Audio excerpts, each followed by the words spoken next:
ગતરોજ દાહોદના રેડિયાતીમાં આવેલ ખાન નદીમાં હત્યા કરેલ મૃતદેહ મળી આવતા પોલીસે ગણતરીના જ સમયમાં હત્યારાને ઝડપી પાડી આગળની કાર્યવાહી હાથ ધરી છે। ગતરોજ રેડિયાતી ગામના લાલભાઈ ભાભોરનો મૃતદેહ મળી રેડિયાતીમાં આવેલ ખાન નદીમાં પાણીમાં તરતો મળી આવ્યો હતો,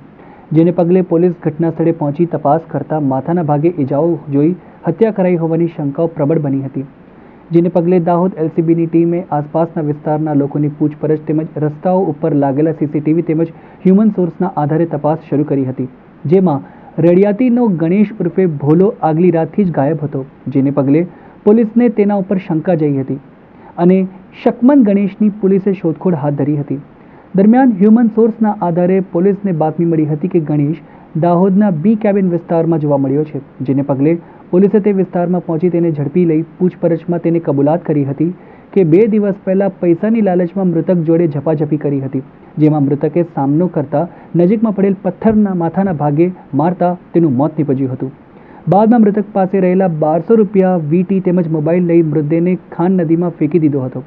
પોલીસે ગણેશ વિરુદ્ધ ગુનો દાખલ કરી કાયદેસરની કાર્યવાહી હાથ ધરી છે। એલસીબી, એસઓજી, લોકલ પોલીસ એ ડિવિઝનની ટીમો બનાવી આ આરોપી મળી આવે એ માટે સઘન પ્રયત્નો હાથ ધરવામાં આવ્યા હતા। આ દરમિયાન હ્યુમન સોર્સ તથા ટેકનિકલ સોર્સના આધારે માહિતી મળેલ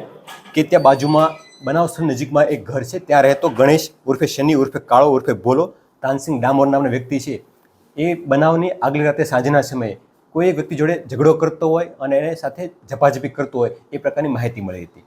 આ બાબતે એમના ઘરે જે તપાસ કરતા કોઈ સંચોકા જવાબ મને મળી આવેલો ન હતો અને ઘરના લોકોની પૂછતાછમાં પણ કોઈ ખાસ એવું જણાય આવેલું ન હતું। એ દરમિયાન અમને એક હિન્ટ મળી, બાતમી મળી કે વ્યક્તિ છે ઉજ્જૈન તરફ જવા રવાના થયેલો છે, જેનો એમનો ફોટો મેળવી અને અલગ અલગ દિશામાં અમારી ટીમો કાર્યરત હતી। એ દરમિયાન આજ રોજ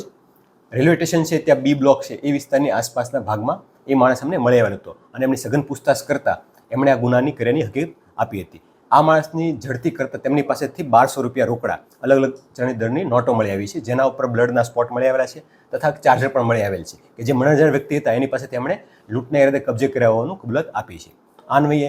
એવું પણ જણાવ્યું છે કે આ આરોપી છે એનો ગુનાહિત ઇતિહાસ પણ રહેલો છે અને 3 ગુનામાં અગાઉ પકડાઈ ચૂક્યો છે,